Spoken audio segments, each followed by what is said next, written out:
Okay, everybody, welcome back to another episode of Oh Shoot. Today I have a very special guest with me. I am chatting with Lindsey Roman. So Lindsay, tell everyone hi, kind of introduce yourself, just give people the lowdown on who you are. Yes. Well, Cassidy, thank you so much for having me on the show. I am honored to be here. My name is Lindsey Roman. If I'm just new to your stratosphere, that didn't make sense, but that's how we're rocking today. And I am a photographer, business coach, podcaster, and wife and mama of two little girls. So I live in Lawrence, Kansas, but that's where we're at right now. Okay. You're like, you know what? Maybe I don't want to share like some things quite yet. I totally get that. I forget that I haven't technically shared some news like on social media. So depending on when this comes out, I'll just zip my mouth shut. Awesome. Cool. Well, for right now, Kansas, that's the vibe. That's awesome. That's the vibe for right now. Wink, wink. Right. Okay. So I would love to hear how you got started in photography and kind of like how your business got started. Like I'm interested to hear like the story. So totally, if you would be willing. Yes, absolutely. So I grew up being very creative, and I would say like I got interested in photography in high school. I was on my yearbook's team as like the photographer, or one of them. And when I got into college, I was very much interested in theater. And so I kind of went down that route. And I just loved, again, creativity, storytelling. And at the time, acting was just like my favorite way of storytelling and using my art to just share stories, get people to feel emotions of some sort.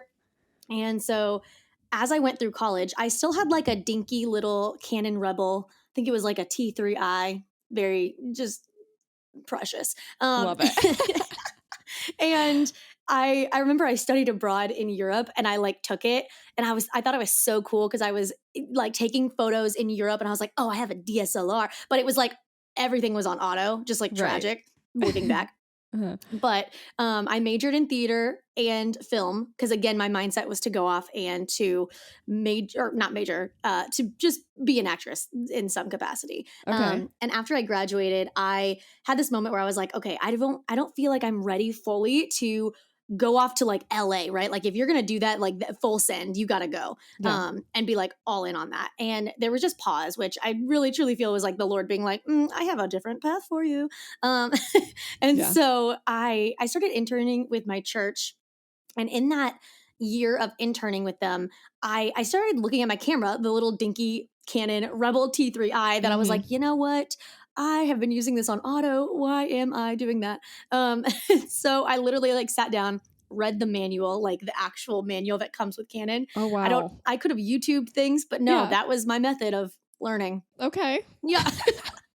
And so started learning that, and I just started playing around. I had roommates at the time, so I would take them out to do like portraits. And I started playing around, discovered that I loved it. And it was very similar in my brain to acting in the sense that as I was telling people stories, it was just versus like acting, it was through my lens, right? Because that's what photography is. You're capturing people's stories. And I remember it was like a slow burn. It wasn't like that day I was like, oh, okay, I've read the manual. I'm going to start a photography business. Awesome. It was more of like, this is really interesting. I'm really good at this, or at least I think I'm really good at this. Let's like follow this path and see where it goes. And I remember I like started a Facebook page that at the time was Lindsay Noel Photography. Yes. And then I slowly started a dinky Weebly website. No hate to Weebly, but it was bad. Right. And I just started photographing, I think, families around like in my town, at my church, couples. I always joke for anybody that wants to get into a photography career, go to church and make a lot of friends, because I feel like Christians get married young. And if you're the friend that's the photographer, they will come to you. That's what happened to me. And so that's kind of how I got a lot of my first portfolio work. Is a lot of friends around me started just asking me to do their engagement sessions as they were getting married. And I don't know how I navigated this accurately, but like I started like, charging $500 for a wedding, as one does, like very cheap. But as I like developed my talent, I slowly started raising my prices, but like everybody that's getting engaged at different times. Like, so like one friend, and we're all a group of friends, like it's all the same friend group. One friend would come to me and I would charge them $500 because it was my first wedding. The next friend, like 6 months later, I'd be like, hey, $1,500. And like everyone was cool with it. And maybe it was just because they could see that my work was getting better. I don't know. But like, Lord bless, by the time like I was like legitimate in my photography business more so, I think I was charging $2,500, and like they were still cool. I was like, wow, okay, God bless. So that's kind of how that grew. I just started kind of shooting everything. And as I was doing that, I really honed in on couples and weddings. That's just what my heart like loved the most. That was what just lit me on fire in the best way, and just what I was really passionate about. And at this same time, my husband joined the Coast Guard, and one of our first duty stations was Oahu, Hawaii. So we moved, ironically, for his job, but I will say that move benefited me and my photography business a frick ton. Oh yeah, I'm sure. And in Kansas, before we had moved, because so that's where I'm from. That's where I live now, but that's where I was at the time.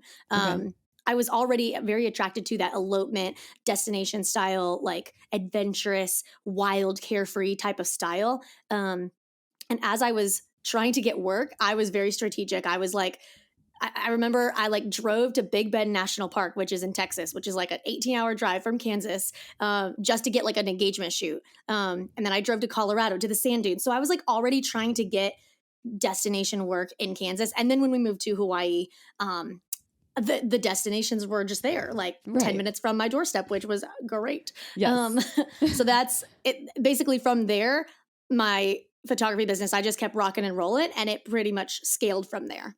Okay. Wow. That's so interesting. I love hearing how it started as just like a passion and then you turned it into a business. Honestly, I think that's where like the best businesses start. Like it's always like when you watch like Shark Tank or something, like it always is the passion behind why they started the business. That's so interesting. It's not always like, oh, I just, started taking photos and I'm good at it and blah, blah, blah. It's like, oh, I was really passionate about it and I found out that I really loved it. And that's why it's a good business. So I think it's really interesting that that's kind of how you started, because I think that's like where the best ones start. You know what I mean? Yeah, absolutely. Absolutely. Well, and if your heart's not in it, I mean, there are business models out there that like are just, you start them for just like strategy or investments, but like I feel like you got to have at least one business that's like your heart, Right. Yes, exactly. So that kind of, it's funny you say the heart. Now talk to us about like the Heart University and kind of like that journey, because it's different from photography. Obviously, the Heart University is not like shooting weddings, it's like teaching people. So kind of tell me about that transition between the two. So it kind of like starts honestly right where I left off. So like I'm in Hawaii, I'm shooting weddings, I'm scaling my business, I'm growing, and I start getting, and I maybe started slowly getting messages even before we moved to Hawaii, but like definitely ramped up once we moved to Hawaii. I started getting messages of just people being like, hey, how did you do this? How did you do that? And like, I mean, as most photographers who are growing their business, like people probably start asking them, like, especially people that are wanting to be photographers. They're just like, hey, how did you, what lens? Wait, what? Oh, wait, how did you grow your, okay, all that. And so I started slowly doing mentor sessions. And I think that's honestly one of the hardest steps for a photographer, because it's like, oh, I couldn't possibly like teach somebody else how to do this, or like I couldn't possibly know all the things, which I think so often that we have to remember, you don't have to be like friggin' Elon Musk of photography. Like you don't have to be like the all wise knowing. I don't even know if Elon Musk is all wise knowing, whatever. You get it. Yes, yeah. Like you just have to be a few steps up the ladder from the person that's wanting to learn from you, right? Right. Like you're just turning around and giving them the knowledge that you know. And so that's what I started doing. I started doing mentor sessions and kind of, growing those. And as I did that, I had a friend, Evie, who is also a photographer, really getting started in her photography business, growing, like shooting for the stars. Like she was just like crushing it. And she called me up one day. We were friends and she was like, hey, I really have this dream to start a photography workshop. I would love to do that with you. What are your thoughts? And literally I was like, whoa, that sounds so cool. But I was also like, okay, I really like, there's something about that idea I love. But also I was like 100% negative Nancy. And I was like, I was like, Evie, like low key, we have like 5,000 followers between us at the time. And I was like, we are not India Earl, like calm down. Like, but like, that was just more like negative Nancy talk. Cause in my heart, I was like, I love that idea. Yes. So we went for it. We did our first photography retreat workshop, whatever you want to call it, in Malibu. I think this was in April of 2018. And at the time, I think 12 people came, which to us, like, mind-boggling. I was like, whoa, what? Like, this is a thing. And as we started doing that, so we did the Malibu one, then we did 2 more in Oahu later that year. And as we started doing them, we had an email list for people that wanted to come to the next one. And as that started happening, like we started getting like a 5,000 person wait list, and then like a 7,000 person wait list, and then a 10,000 person wait list. And my mind was freaking blown because I was like, what? Like, I think I had just gained like 10,000 Instagram followers roughly around this year at the time. And I was just like, well, I don't understand. Like, what? How? Like, people want to learn from me. I don't understand this. Yeah. But maybe that's just self-deprecating, and like you always like don't think you know as much as you probably know. Right. And so as our waitlist started to grow, we were like, okay, we really like this intimate workshop style, but like we could literally quit photography right now and do intimate workshops forever and still not like hit all these people that are on our waitlist.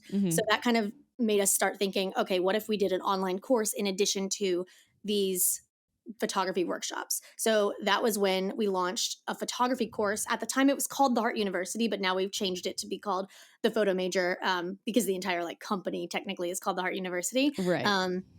And as that grew, God just gave us like a total vision for kind of a creative education company that served, yes, photographers, but maybe widened the bracket a little bit to all creative entrepreneurs and really taught them the skills that not only hit on like the strategies of business and photography and just growing like a sustainable business, but also like the heart and the mindset and like the soul behind your business. Because I feel like if you know all the strategies in the world, but you just feel like you are the biggest imposter. Like if you feel like an imposter, or you just are down on yourself, or you are struggling with your mental health or your mindset, like heart is half of it, right? So that's kind of where the name came from, is like, we wanted to speak to the heart of business owners while giving them heart and like the strategy. Right. And so that's kind of where it grew. Then we started a podcast called the Heart and Hustle Podcast. We started an online shop, opened a few more courses. And then we just recently, this past April, did our first business conference called the Heart Conference. So that's where we're rocking right now. That is very different than wedding photography. Yeah. And I still did wedding photography on the side. It's slowly scaled back because I've had 2 children and the heart has kind of blown up a little bit. So it's like, it's a lot to balance, you know, which I know we're gonna maybe get into that of like work-life balance and all that. Yes. It's funny that you mentioned balance, because I literally was like, okay, I want to talk to her about how the heck she is balancing all of this, because just hearing you say all those different things, like this course, and then like we're doing this, and then I also do wedding photography. Like, it's just like I literally am getting stretched just hearing about all of it. Right. This is very, very random, kind of off topic, but you mentioned it, so I'm just going to ask it really quickly because it's on my mind. You mentioned email lists, like you had an email list for people for your workshop. Do you think that email lists are something that like wedding photographers and just like normal photographers that aren't in education, just like photographers in general, do you think they should have an email list, and like kind of like why, yes or no? Yes. Okay.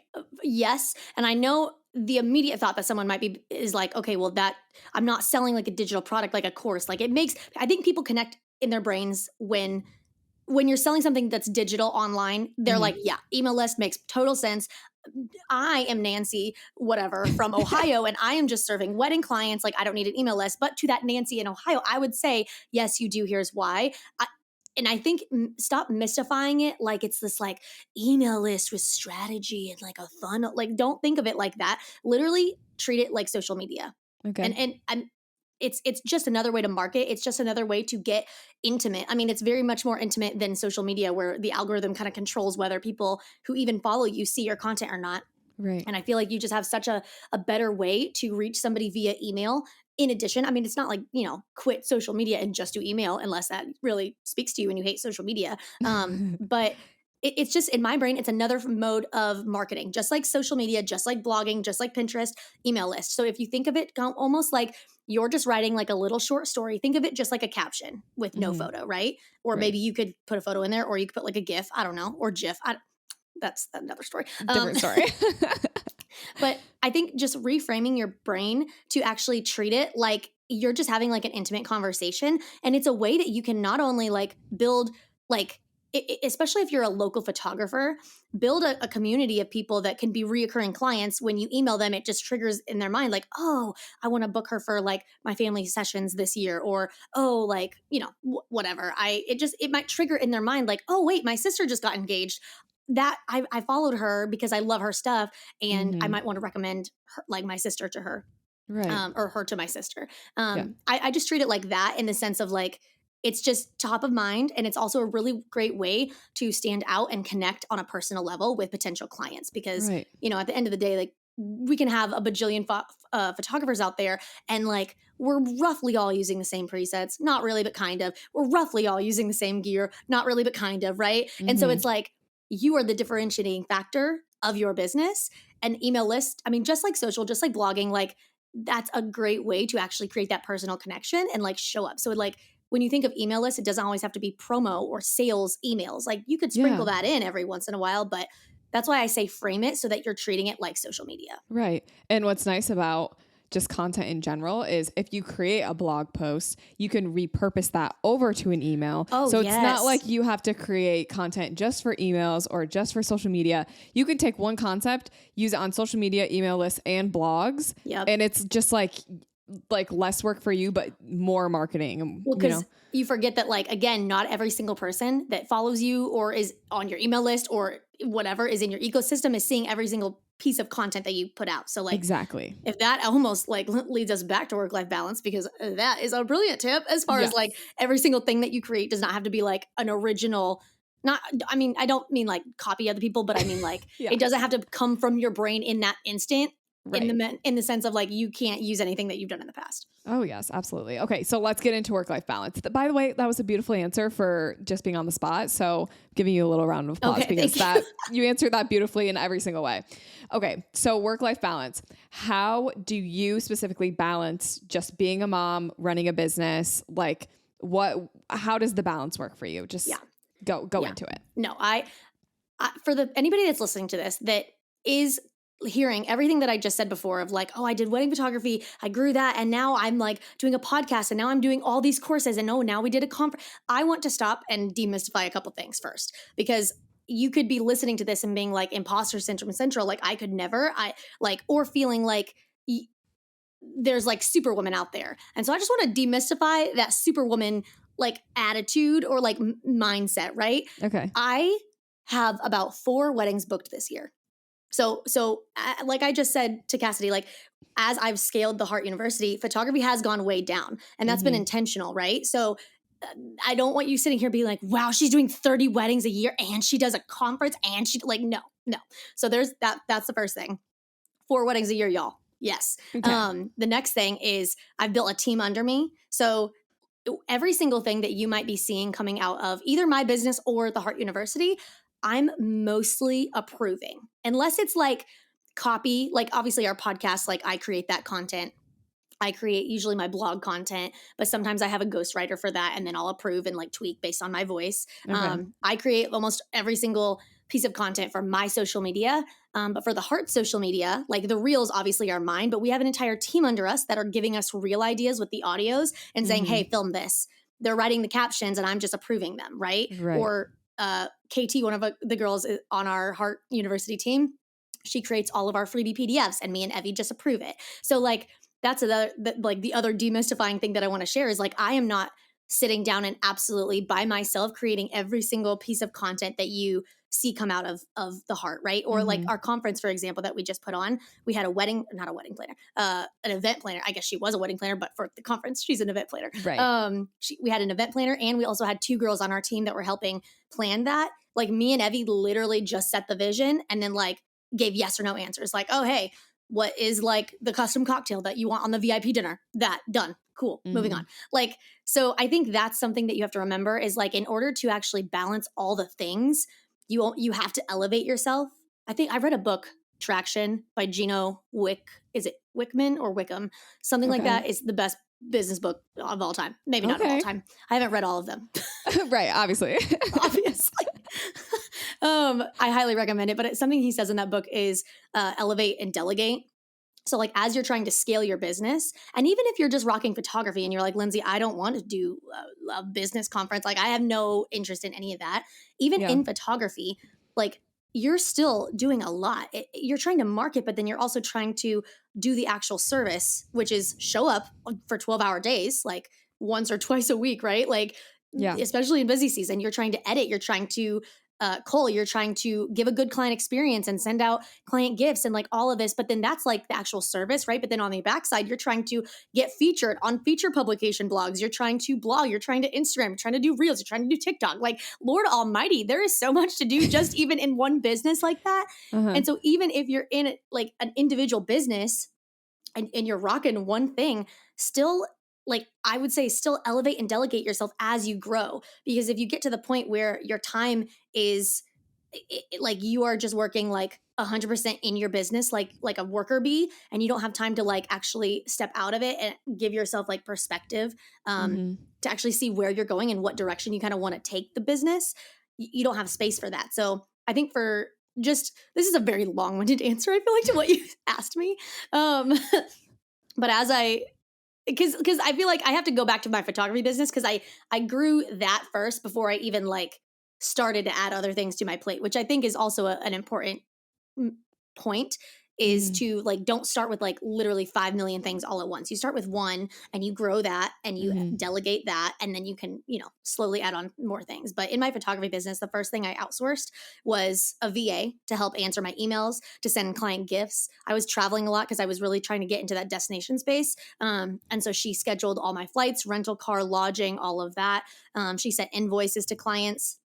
She, I don't know, I think at the beginning she was an English teacher. So she, basically I would like voice message her a blog idea and she would like write it for me. And then I would go in and, add my spice to it. So like, just like kind of things like that, where like I just had help to do what I was already doing. And then I outsourced my editing. And then I think I got an intern, and that's kind of as far as I scaled Lindsay Roman, like my photography business. And then when we got to the heart, that was a whole other thing. But I don't know. I'm blabbing, but that's, I just want to demystify like a lot of things, because I feel like people can look at that and be like, you're doing everything. And it's like, no, I'm not.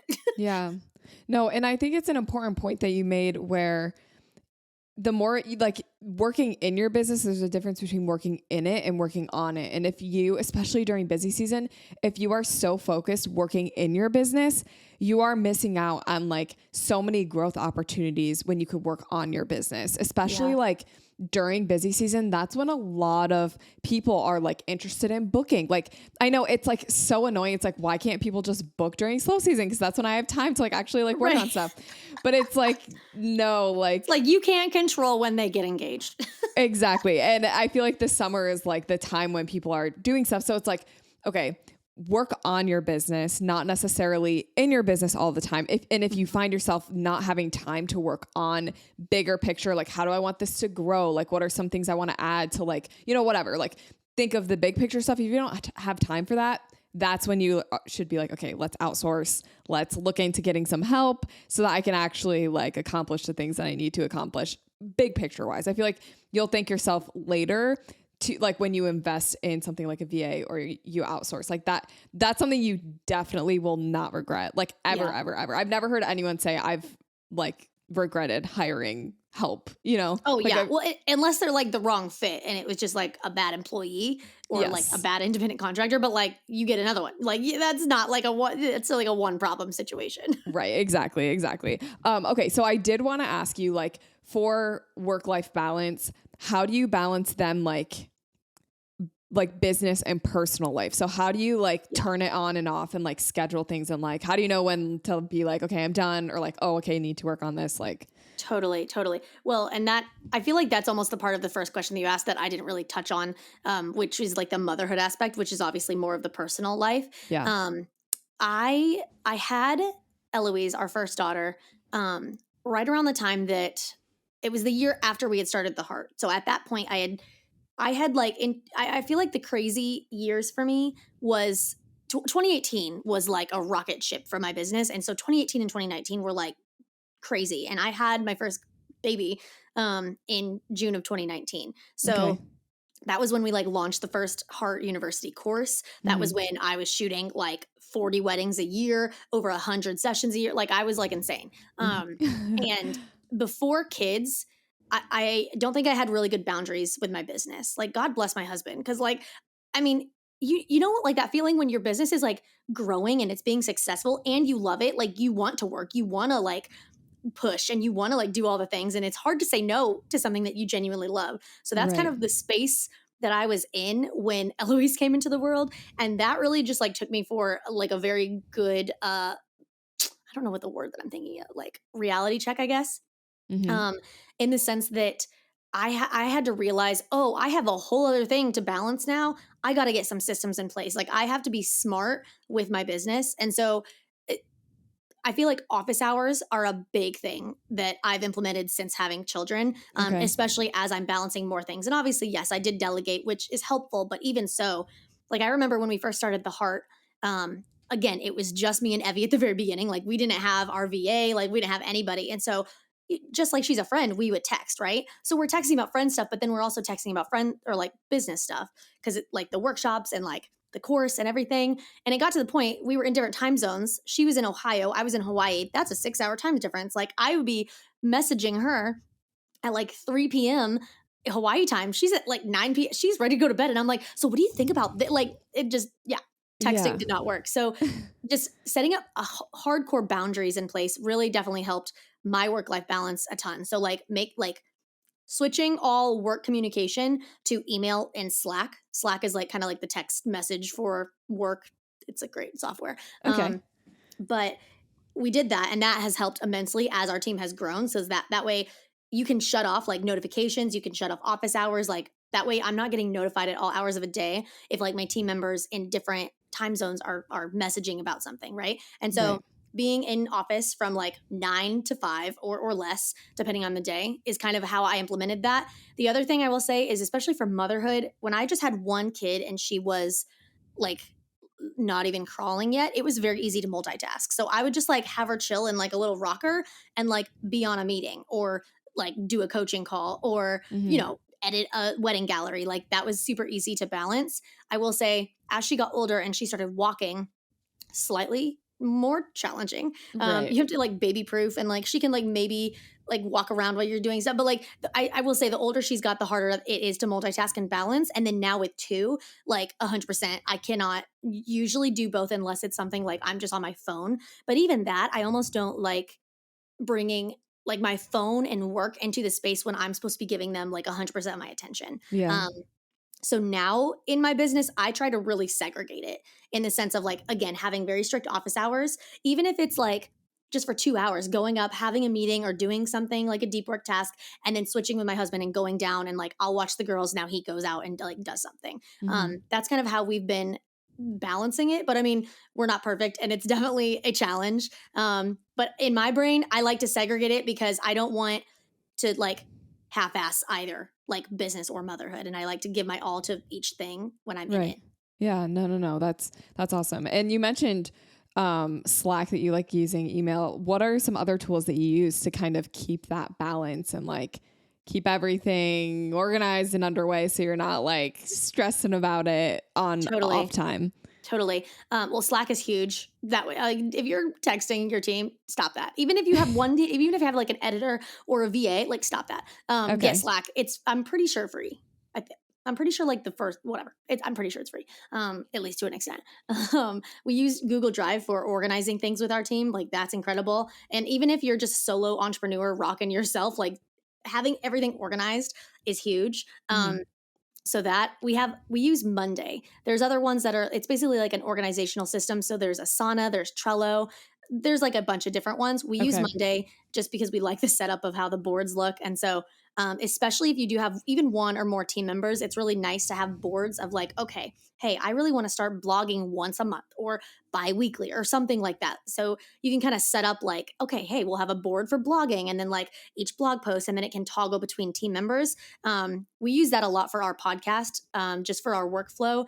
Me and Evie literally create the outlines and record, and then our team does absolutely everything else. So Mhm. um, the way that we kind of like toggle between that is to set it up on Monday and like really keep track of each episode when that's going out. So that helps a lot of just like staying organized. If your business life is in disarray, it's very hard to have boundaries and balance, I feel Yes. Yeah. but if everything's organized, when you show up to work and it's organized, obviously in of it yourself, but also between you and your team, I think that also helps too. Yeah. No, that's great.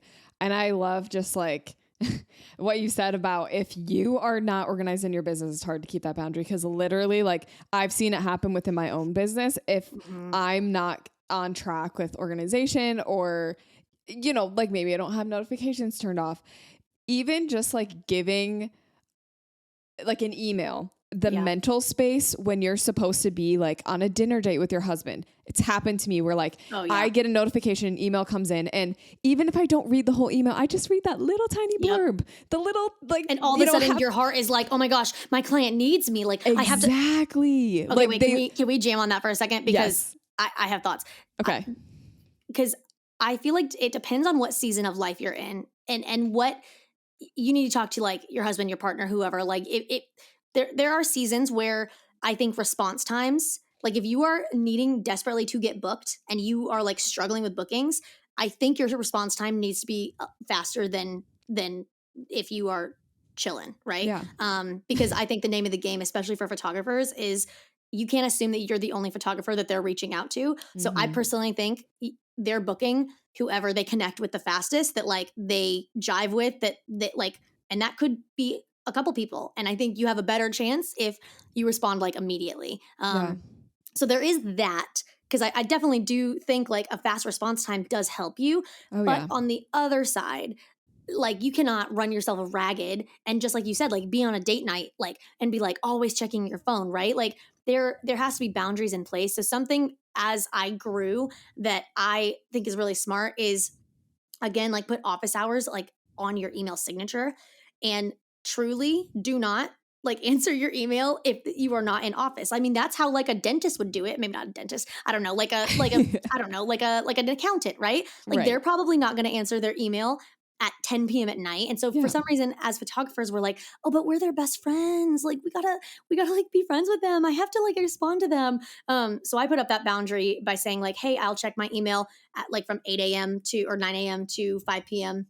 Monday through Friday. And if it's outside of those hours, I'll get back to you like, you know, within the next business day. And then something else is I would take off notifications for email on your phone, or like take off the app entirely. And sometimes you might not want to do that because like it is genuinely nice to have like Honeybook or like your email app on your phone for just like quick things, especially if you are in a hustle push season. But I will say if that is something that you're struggling with, is installing boundaries, then take those notifications off so that you're not even in a situation where you're like having a date night and like you see it, like you'll see it when you go into the office the next day. I think also something that photographers struggle with is giving out their number to clients, because again, we're trying to be their best friends. And then like the client, if they're like a normal, like if they're a nurse or, you know, whatever, or a teacher, they're probably wedding planning at night. Like, and that's when they're like communicating with you. Right. And so it's so easy if you give them your number for them to text you a quick question, or, you know, even I'm in this theory, or in this, example, I'm saying like this couple has already probably booked with you. Right. Right. So they're like texting you, hey, I have a question.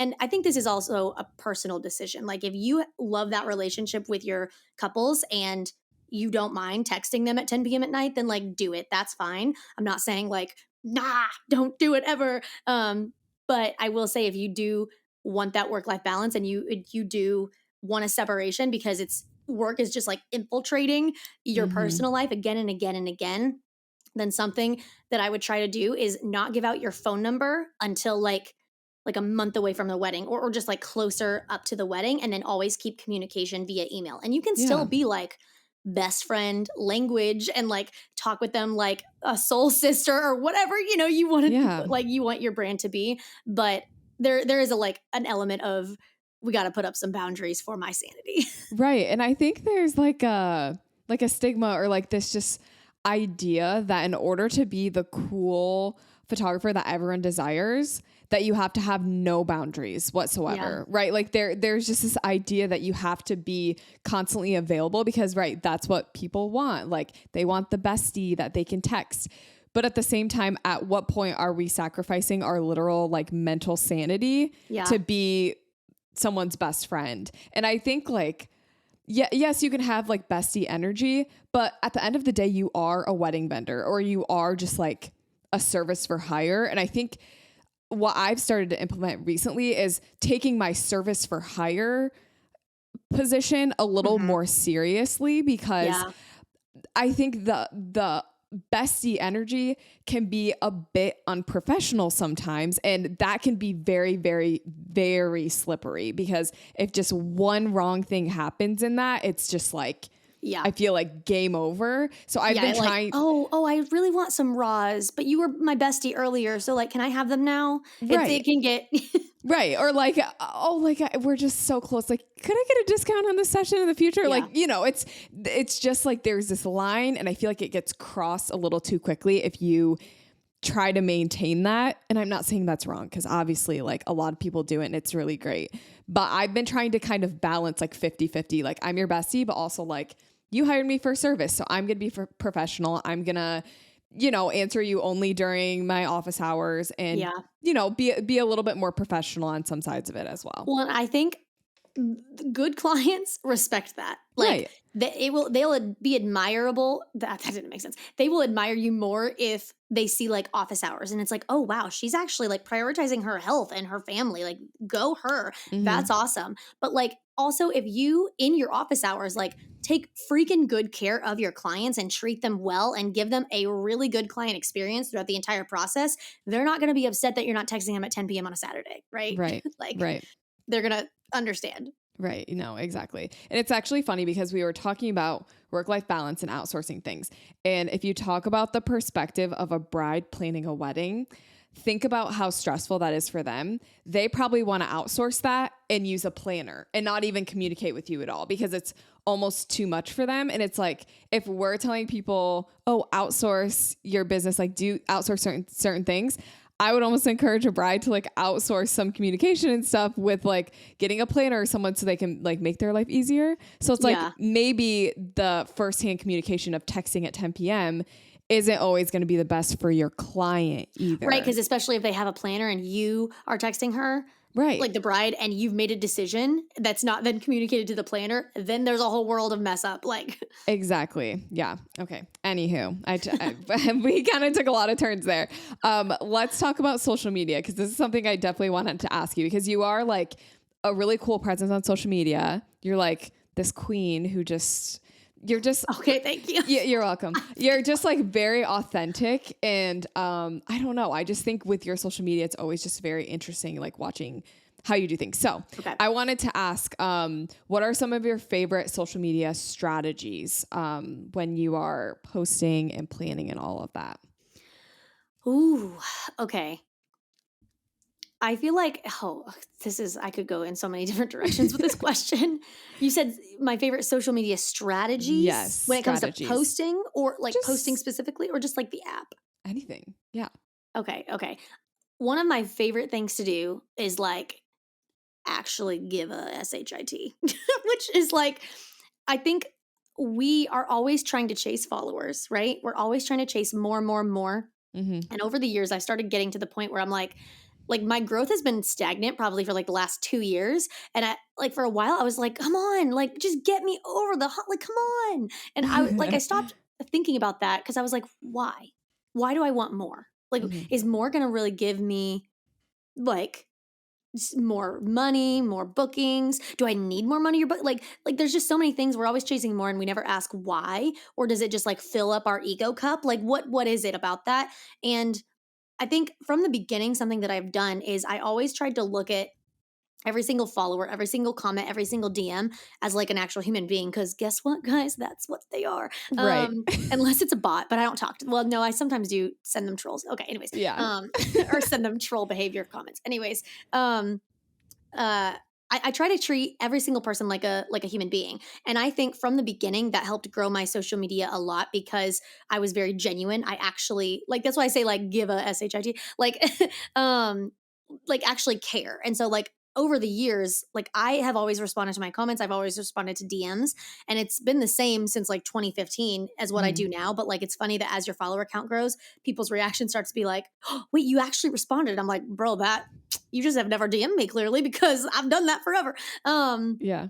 But I think just that makes a difference. No matter what your follower count is, if you actually go above and beyond, like maybe not like just like show that you care. When somebody comments like on your account with an emoji, write them a sentence back. They're probably not expecting that, right? Yeah. And again, we're talking about work-life balance also in this episode. So like there is a balance where like you cannot spend literally 5 hours a day just DMing people like above and beyond if that's not making you money. Like you got to, at some point, you do have to realize like what's actually moving the bottom line in your business. Right. But if we're talking about social media and really truly making an impact and a difference, one of my favorite strategies is to genuinely like in DMs, like voice message someone back. They're probably not expecting that, or video message them back. Like honestly, sometimes that's just faster and easier than like low-key writing it all out.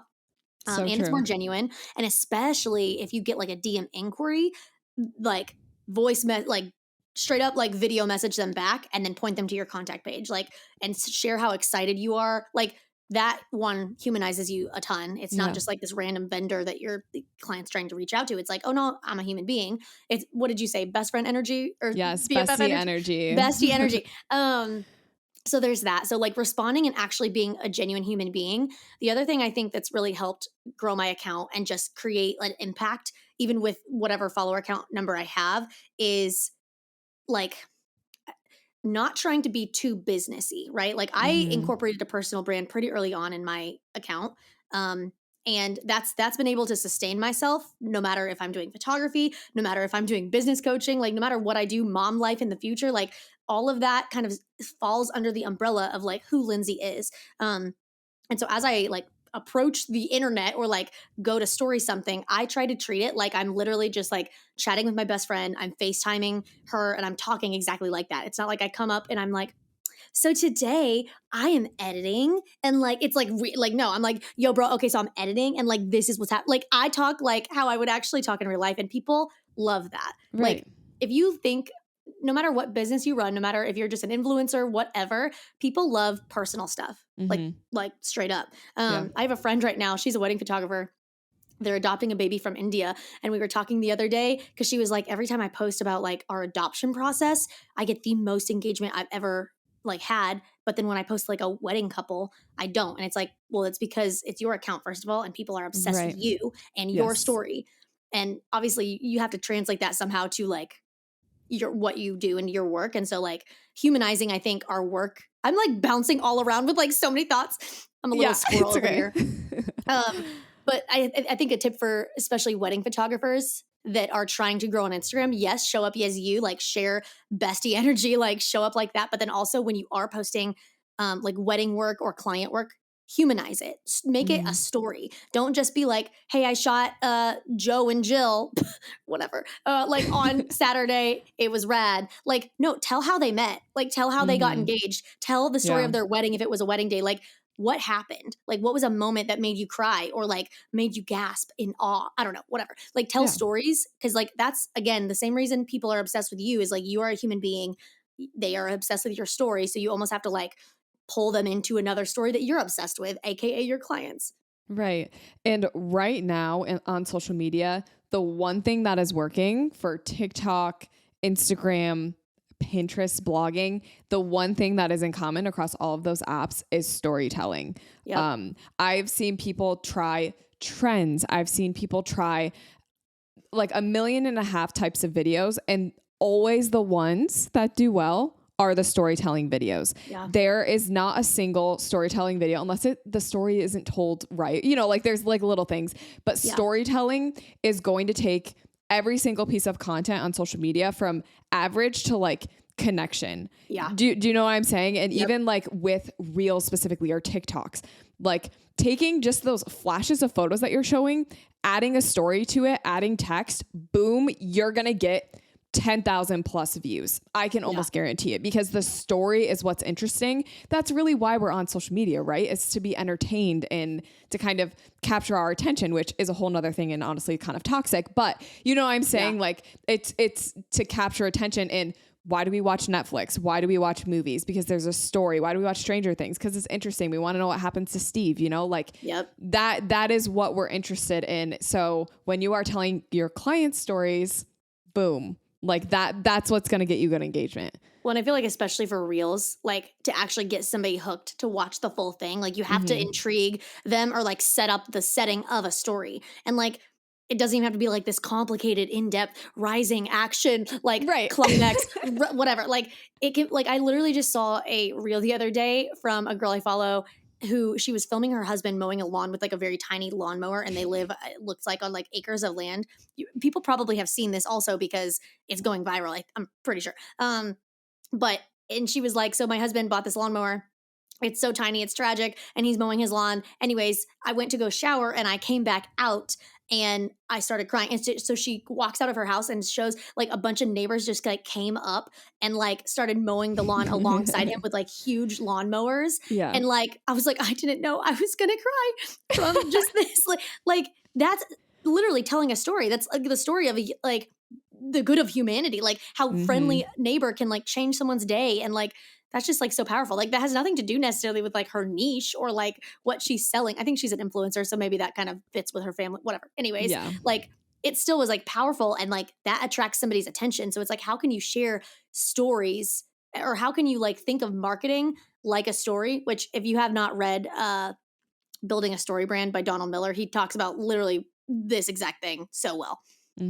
That's so good. And honestly, like those random videos that like, I don't know, like the stupid stories, I'm like, this is what I want to see, you know, like I'm not interested in hearing about your product. Like I want to hear the story behind the product.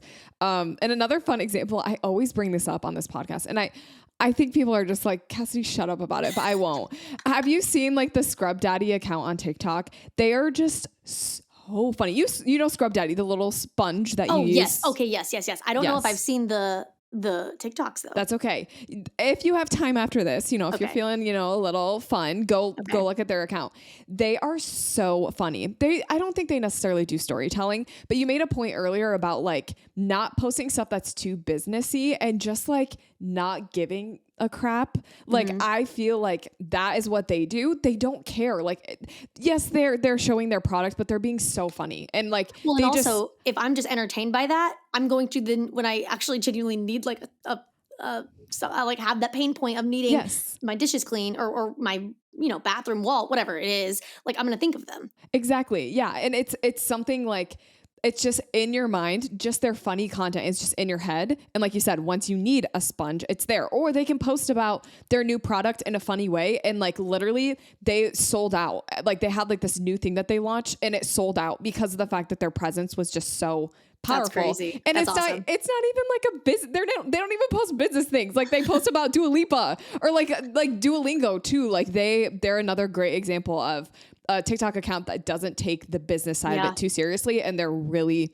thriving right now. So I would honestly say that is probably using that kind of like relatable energy. Like that's how I grew my Instagram. And it wasn't that I viewed it as like a solely just a photography account, because if you're doing that, say you are a photographer in Lincoln, Nebraska, and you are just posting, like you are completely not present in your account and you're just posting your photography work in Lincoln, Nebraska.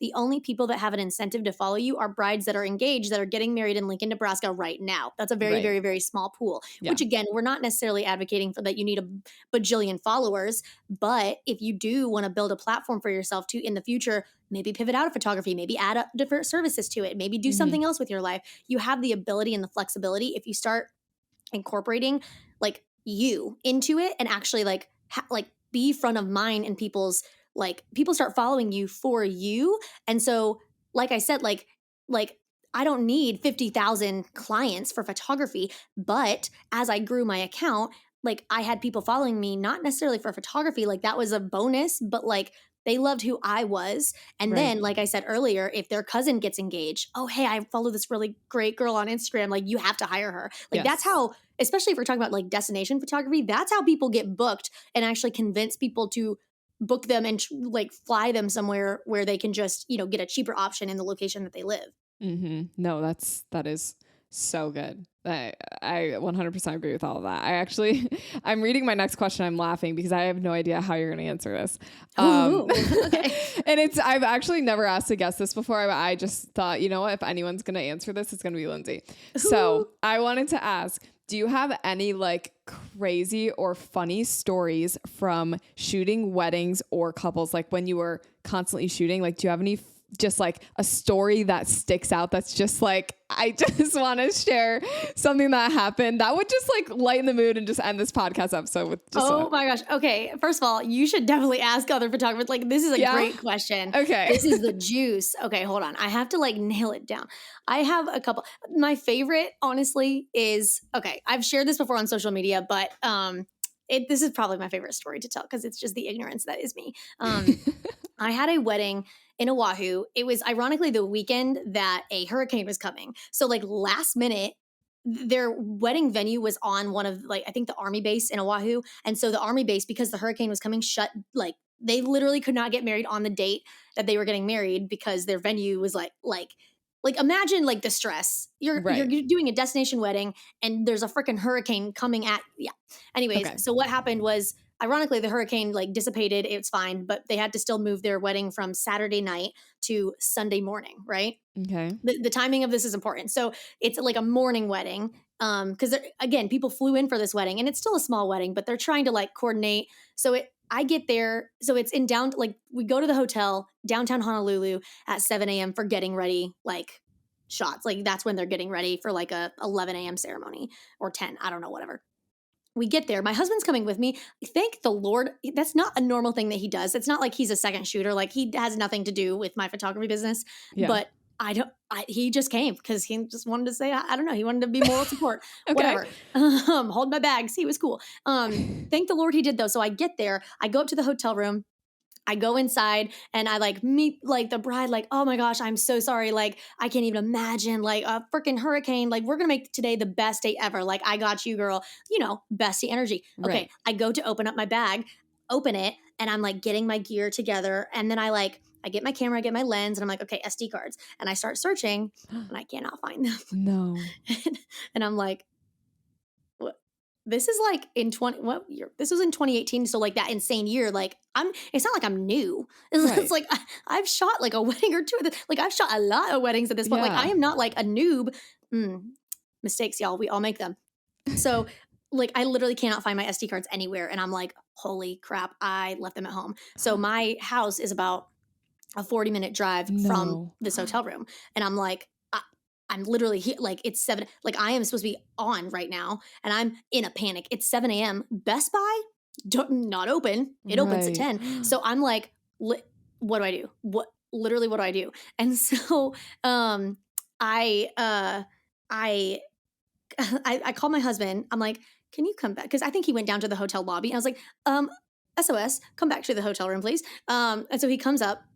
I meet him in the hallway and I'm like, Andrew, I have no SD cards. I left them at home. I did not triple check my gear.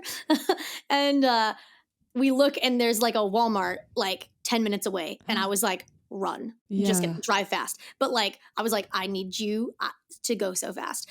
So he does that. And now instead, this is the embarrassing part. Instead of being an ethical human being, I go back into the suite where they're all getting ready. I'm like chit-chatting with the bride. And instead of being honest and being like, hey, I forgot my SD cards, my husband's going to go grab. I was just in that moment, I was like embarrassed and I was like paralyzed because I was like, what is she going to think? Like, I don't know what. So, and I was like, well, he'll be here soon. Like, it's not going to be that long. Right. Yeah. And so I start setting up like the lay flats of like the details, but just like in the slowest way possible, like chatting with the bridesmaids, like, oh yeah. But like, this is like the worst part. I like start like fake shooting. No.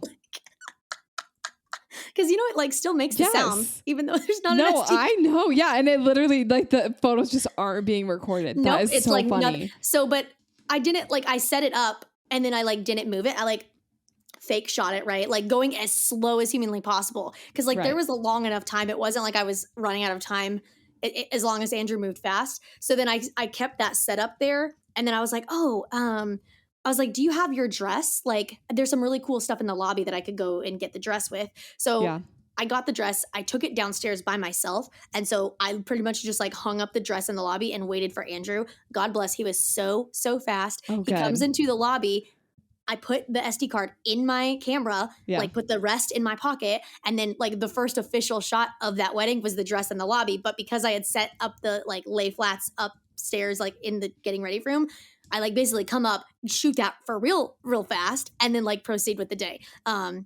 That's just hysterical. But the fact that like it was like a hurricane that like randomly like whacked the like it was just crazy. But to this day, one of my favorite weddings I've ever shot. Like, which is just funny that wow, that's how it amazing started. though. Yeah. Okay, that stresses me out. I think that just instilled fear into literally any person that is still listening. Like, I have fear instilled in me. Like, what if that ever happened to me? So, okay, because like I was very lucky.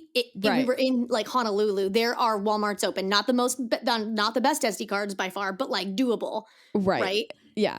And it was 7, 8. Like I feel like any other wedding that you get there at like 2. Best Buy would have been open. No. But some venues out in the country, like you could have been in a situation, I could have been in a situation where like there was nothing. Right. No. And I've definitely heard horror stories of people like forgetting batteries and being like 2 hours away from literally any place. That's crazy. Yeah. Wow. So moral of the story, triple check your bag. Make sure you have absolutely everything. Have a checklist in advance. If you need to, start charging your batteries like 5 days before the wedding. If you need to, like, don't mess around. Right. Well, I feel like that was a great ending. That was awesome because I'm just like, bro, I always triple check my bag, but even still, I just knowing my luck, I feel like one of these days I'm going to forget something, like it's just like this thing where I just feel like it has to happen to everyone and it hasn't happened to me yet. So I'm just waiting for it to happen. It's okay. You got this. You can do it. You can handle it with grace. You're prepared. Yes. Thankfully, Charlie comes with me to literally every wedding. So it's like, so if you do need a Walmart run, you got him. Yes, exactly. Okay. That was amazing.